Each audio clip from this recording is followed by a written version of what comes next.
Hi అండి, ఈరోజు బెల్లం గారెలు ఎలా చేసుకోవాలో మా తీరులో చూపిస్తాను, వచ్చేయండి.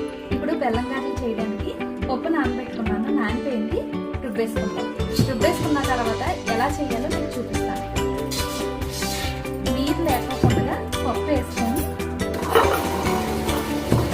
పప్పు నలిగే లోపలికి మనం పాకం పట్టేసుకుందాం. ఒక పావు కేజీ కన్నా ఎక్కువే ఉంటుంది.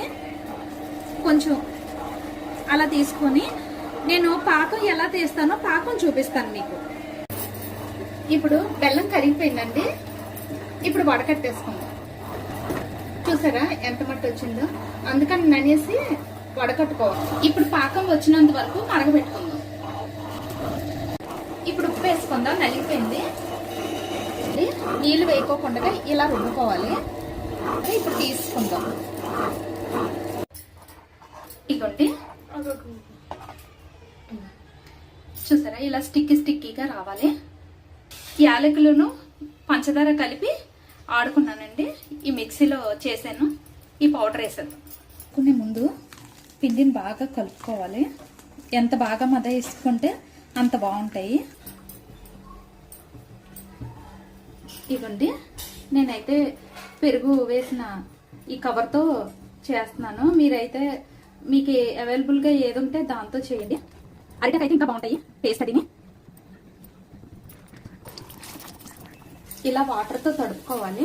తడుపుకొని కొంచెం ఇది రౌండ్గా బాల్లా చేసుకొని నీట్గా ఒత్తేసుకుంటే పలుకుళ్ళు లేకుండా ఒత్తుకొని నూనెలో వేసుకొని ఫ్రై చేసుకోవాలి. ఇలాంటి పుల్లలతోనే తిరిగేసుకోవాలి. ఇగోండి, ఇలాగా ఎర్రగా కాలే కదా, ఇవి తీసుకొని బెల్లం పాకంలో వేసుకుందాం.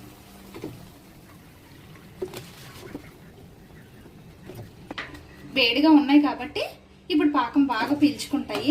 అరగంట సేపు అలా వదిలేస్తే మటుకి చక్కగా పీల్చుకొని చాలా బాగుంటాయి. ఇగోండి, బెల్లం గారెలు అయిపోయింది. ఇక చూసారా, ఇవి ఒక అరగంట సేపు నాననిద్దాం. నాననిచ్చిన తర్వాత అప్పుడు మీకు చూపిస్తాను. ఇవ్వండి, బెల్లం గారెలు రెడీ అయిపోయి జ్యూసీగా చాలా బాగా. చూసారా, మరి మీరు కూడా ట్రై చేయండి. ట్రై చేసి మీకు ఎలా వచ్చిందో నాకు కమెంట్ చేయండి. మరి ఇంకిన్ని వీడియోస్ కోసం మా ఆహా పోపులు పెట్టే ఛానల్ని సబ్స్క్రైబ్ చేయండి. Thank you for watching.